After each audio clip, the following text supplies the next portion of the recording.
বিয়ের পরে হাজবেন্ডের তার বউয়ের প্রতি ভালোবাসা কমে যায় কেন? এই প্রশ্নের উত্তর দিলে ঘরে ঘরে আগুন লেগে যাবে। অনেকগুলো প্যারামিটার আছে। দেখো, অর্ধেক শুনো না, পুরোটা শুন, অল্প একটু বলবো।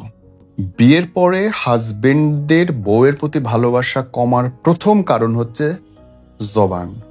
একটা ছেলে মানুষ সবচেয়ে অপছন্দ করে হচ্ছে কথা বলতে, কথা শুনতে। আর সেই জায়গায় তোমাদের মহান কৃতিত্ব আছে। একবার অটোমেটিক মেশিন চালাই দিবে, 72 ঘন্টা নন স্টপ সার্ভিস দেবে, কোনো চার্জ দেওয়া লাগবে না, মোবাইল কথা কুইক থাকবে। নাম্বার 2, খোঁচা দেওয়া, রেফারেন্স টানা, এটা সাবক্লজ। অমুক তারিখে এই হয়েছিল, অমুক তারিখে এই হয়েছিল, এইটার পরে তুমি এইটা করছিলে, ওর পরে এই হয়েছিল। এই যে তুমি যতগুলো রেফারেন্স টানবা, তুমি প্রতিটা পুরনো কথা টানবা, মানে তোমার হাজবেন্ড প্রত্যেকবার নিজেকে সংকুচিত করবে। রে, এই মহিলার সামনে তো কিছু বলা যাবে না, এই মহিলার সামনে তো কিছু করা যাবে না, এই মহিলার সাথে তো নিজের প্রকাশ করা যাবে না। বুঝতে পারছো তো? সে সংকুচিত করবে, সে তোমার কাছে শিল্ড বানাবে, ঝিনুকের মতো একটা একটা করে শিল্ড বের করবে।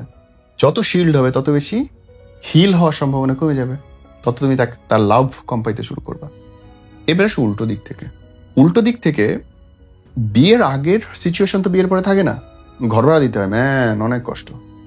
জামা, জুতো, কাপড়, বাচ্চা কাচ্চা, খাবার, রিক্সা ভাড়া, অটো ভাড়া সব বেশি। তো প্রচুর পরিমাণে টেনশনের মধ্যে থাকে, যেটা বয়ফ্রেন্ডে থাকে না। বয়ফ্রেন্ড আসবে, 2 টাকার বাদাম খাওয়াবে, চলে যাবে। বিয়ের পরে 2 টাকার বাদাম দিয়ে চলে না। সো সে যখন বাইরে অনেক বেশি পরিশ্রম করছে, ঝগড়াঝাটি করে আসতেছে, মারামারি করে আসতেছে, ঘরে আইসা তার ক্যানক্যানি ভাল লাগে না।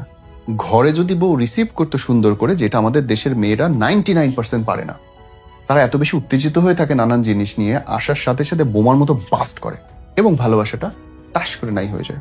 অ্যান্ড ফাইনাল থিং ইজ, মানো না মানো, শারীরিক সৌন্দর্য ম্যাটার। আমি বলছি না যে বাচ্চা নেওয়ার পরে মুটিয়ে যাবে এবং সেটা খারাপ, এটা অবশ্যই ঠিক আছে, এটা জায়েজ আছে। কিন্তু এইটাও জায়েজ আছে তোমার হাজবেন্ডের কাছে যেন তুমি গার্লফ্রেন্ডের ইমেজেই থাকো। ওই রকম টান টান করা চুল, ওই রকম টান টান করা কাজল দেওয়া, সুন্দর গায়ে স্মেল থাকা, একটা ড্রেস আপ পরা, ভালো জামা পরা। এখন তুমি একটা সুন্দর জামা পরেছো, বিয়ের পরে দেখবা তুমি তেনা পরে ঘরের মধ্যে ঘুরে বেড়াইতেছো। বাংলাদেশের 100% মেয়ে, আমি বলতে পারি, একদম লিখে দিতে পারি, বিয়ের পরে ঘরের মধ্যে তেনা পরে ঘুরে বেড়ায়, কোটি কোটি টাকার জামা পরে রয়েছে, হাজার হাজার ড্রেস পরে রয়েছে। সাজবে না, সাজবে কেন? রাস্তার মানুষদের দেখানোর জন্য যখন ঘর থেকে বেড়াবে। আরে, তোমার জন্য সবচেয়ে আগে জরুরি তোমার হাজবেন্ড, তার মন খুশি রাখা। তা না, সে আইবে, দেখবে যে টপ টপ করে ঘাম পড়তেছে, পান চিবাই যাচ্ছে, আং করে কাজের বল লাগে, ঝগড়া করতেছো, গায়ে পাঁড়ার মতো গন্ধ। কেন তোমাকে ভালোবাসবে? ভালোবাসা একটা প্রাপ্তিরে মা। ভালোবাসা আদায় করার জিনিস, চর্চা করার জিনিস। তুমি তাকে গিফট করো, লাভ। দেখো না বিনিময়ে সে কি দেয়। আর আমি কিছু দিব না, আশা করবো যে আমাকে রাজরানীর মতো রাখো। কাজের বেটির মতো থাকলে রাজরানীর মতো ট্রিটমেন্ট পাওয়া যায় না, মাথায় ঢুকায় নাও।